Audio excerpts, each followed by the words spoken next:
Cher Jean-Michel, donc tu es un confrère du Césaire, vice-président du Césaire et président de la commission transport. Eh ben, écoute, je vais te laisser nous donner ton avis et conclure un petit peu nos travaux de cette matinée autour des déplacements en Ile-de-France et surtout sur le sujet de comment les mesurer. On voit qu'il y a plein de chantiers à ouvrir. Donc je pense qu'on a eu des débats et des échanges assez riches et qu'on aura encore du travail derrière. Donc je te laisse quelques... Voilà. Merci, Jean-Marc. Écoutez, d'abord, bonjour à toutes et à tous. Je ne vais pas essayer de faire un résumé de cette séance très riche de ce matin. D'abord, parce que je n'en serais pas capable. Deuxièmement, je pense que ça n'aurait pas beaucoup d'intérêt. Puis, en plus, je, je pense à vous. Il est 13 heures, donc je veux quand même préserver votre santé et satisfaire, vous permettre de satisfaire rapidement votre déjeuner. Non, je mettrai plutôt la casquette de grand témoin dont m'avait affublé, pas aujourd'hui, mais en préparation de cette réunion d'aujourd'hui, Jean-Marc Morandi. Je voudrais vous faire part très brièvement de trois préoccupations qui, d'ailleurs, pour certaines, recoupent les propos tenus ce matin. Première préoccupation, alors évidemment, chaque préoccupation pourrait appeler des développements, mais ce n'est pas l'objet, c'est plutôt de citer ces préoccupations. Première préoccupation, le problème des infrastructures. Le problème des infrastructures, très souvent dans notre pays, on considère, à raison, que les infrastructures sont éternelles. Elles sont presque éternelles, mais elles méritent alors on appelle ça régénération, renouvellement, il y a différents termes, mais en fait c'est une reforme de reconstruction. Alors effectivement, ça ne se produit pas tous les ans, je ne parle pas de la maintenance courante, mais je parle de ce renouvellement des infrastructures. Et comme ces infrastructures, ça dure plusieurs dizaines d'années, il est toujours facile de dire « Oh, écoutez, cette année, je n'ai pas les moyens, mais ça sera l'année prochaine. » Et puis l'année prochaine, on tient le même discours.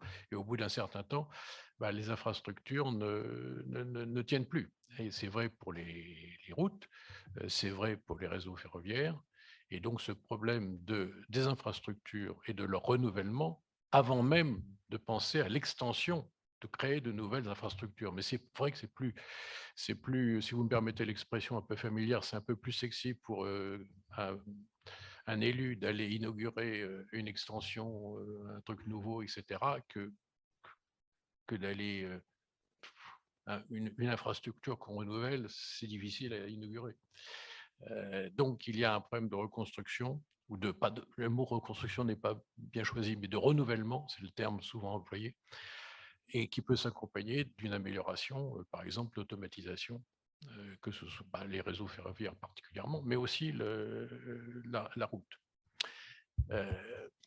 La deuxième préoccupation, qui présente un lien avec la première, c'est la bonne utilisation d'un espace qui est nécessairement borné. Alors, quand je dis espace, je ne vais pas employer les grands termes, c'est de l'espace-temps. En aérien, on parle de slot, en ferroviaire, on parle de sillon, en autoroute ou en route, on n'emploie pas le terme, mais quand on voit qu'il y a une voiture avec une personne à bord, on a l'impression quand même que l'espace qui est limité est assez mal utilisé. Parce que si vous mettez 4 personnes ou une personne dans une voiture à certaines heures bien choisies sur une route ou une autoroute, évidemment, votre capacité de transport n'est pas tout à fait la même.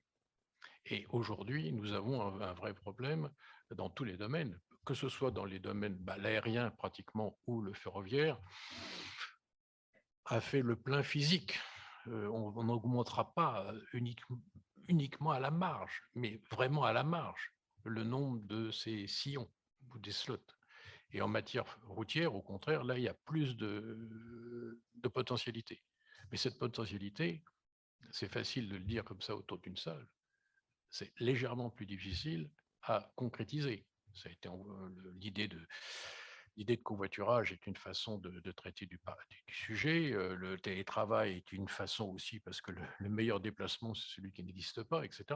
Mais d'un côté, on a une population en Île-de-France qui tend à augmenter et qui augmente.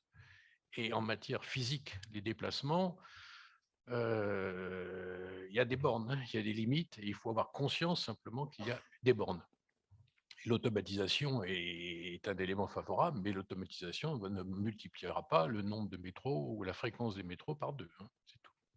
Ça peut augmenter, mais ça n'augmentera pas de façon aussi radicale qu'on des gens qui ne sont pas très au courant pourraient penser en disant: «Bah, il y a qu'à, il faut qu'on, on n'a qu'à mettre». Ben non, déjà, vous avez des problèmes physiques qui font qu'on ne peut pas augmenter sans, sans limite les transports ferrés, la fréquence dans les transports ferrés, et en matière routière, il y a des possibilités comme je viens de l'évoquer. J'ai dit que je serais bref. Troisième préoccupation.